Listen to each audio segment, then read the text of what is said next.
తెలంగాణ రక్షణ సేన is it inviting Gen Z for memberships and getting into the party? Absolutely we are. I believe Gen Z can make a lot of difference. పక్క దేశంలో చూసినాం నేపాల్లో, they have literally over through the resume, ఒక గవర్నమెంట్నే పడేశారు. ఇక్కడేమో చాలా మంది కావాలి గవర్నమెంట్లను మార్చాలంటే, కానీ అక్కడ కేవలం 18 to 29 ఇయర్స్ లోపల ఉన్నటువంటి పిల్లలు ప్రభుత్వాన్ని తీసి అవతల పడేశారు. అంటే ఆ కాన్షియస్నెస్ ఇక్కడ మన పిల్లలకు కూడా రావాలి, అది మనం అలౌ చేయాలి. కానీ మనం ఏంటి, మన పిల్లోడు వాడు ఇంజనీర్ అవ్వాలి, డాక్టర్ అవ్వాలి, అమెరికా పోవాలి, డాలర్లు సంపాదించుకోవాలి అనుకుంటాం. అట్లీస్ట్ మన 2 తెలుగు రాష్ట్రాల్లో ఉన్నది. నేను కూడా ఆ కోవకు చెంది బాయిలర్ కోడి పిల్లలాగానే అమెరికా దాకా పోయి వెనక్కి వచ్చాను. కానీ తెలంగాణ ఉద్యమం నాకు నేర్పించింది ప్రజల మధ్యలో ఎట్లా ఉండాలి, ఉండడం వల్ల ప్రజలకు ఏం లాభం అని. అదే విషయం ఇవాళ జెన్జీకి తెలిస్తే, if they are among the people, they will work with the issues. I'm sure they will be way more effective than all of us put together. Ma'am, Telangana రాష్ట్రం ఏర్పడి ఇప్పుడు ఒక పుష్కరం దాటడానికి వస్తుంది, 12 years. మీరు చెప్పండి మ్యామ్, ఇప్పుడు ఈ 12 yearsలో ఏదైతే ఉద్యమానికి ప్రధాన కారణమైన నీళ్లు, నిధులు, నియామకాలు, అది ఎంతవరకు సక్సీడ్ అయ్యారు అట్లీస్ట్ ఇన్ 12 years అంటే ఏం చెప్తారు మీరు? And especially with regards to నీళ్ల విషయంలో ఇంకా చాలా రభస జరుగుతోంది. ఈ మధ్య కృష్ణా జలాల విషయంలో కూడా షేరింగ్, భాగస్వామ్యం అంటున్నారు. I want your comment on that.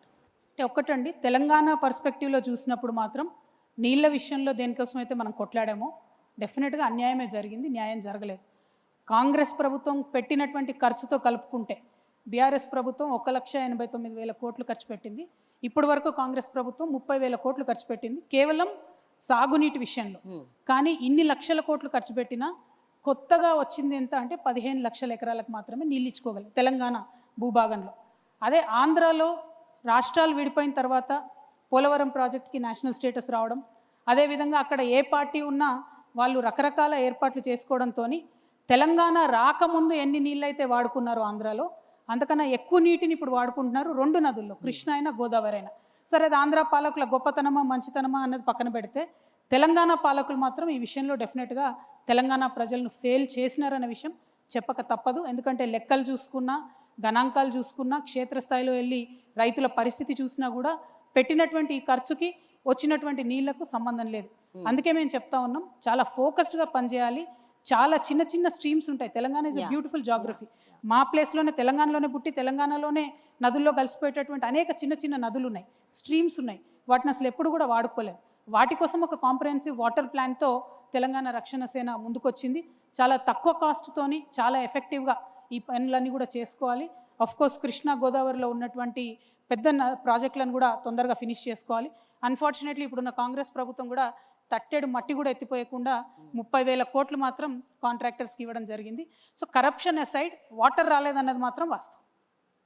Water విషయంలో you are completely dissatisfied with the earlier governments? నేను కాదండి, ఫ్యాక్ట్ ఆన్ ద గ్రౌండ్ చెప్తున్నా నేను. ఇవాళ మహబూబ్ నగర్ జిల్లా 35 లక్షల ఎకరాలతోని అత్యంత పెద్ద జిల్లా ఉమ్మడి మహబూబ్ నగర్ జిల్లా. ఆ ఉమ్మడి మహబూబ్ నగర్ జిల్లా నుండి ఇవాళకి కూడా వలస వెళ్తూ ఉన్నారు, బాంబేకి వెళ్తూ ఉన్నారు, రకరకాల రాష్ట్రాలకు వెళ్తూ ఉన్నారు.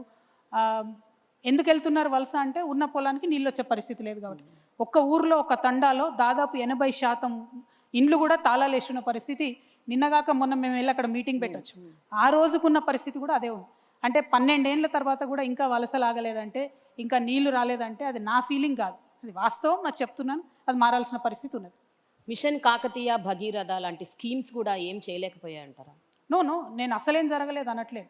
2 పెద్ద నదుల్లో కృష్ణ కానీ గోదావరి కానీ, దాని నుంచి ఎగ్జాంపుల్ మేడం, గోదావరిలో మాకు తెలంగాణకు 964 టీఎంసీలు నీళ్ళు రావాలి.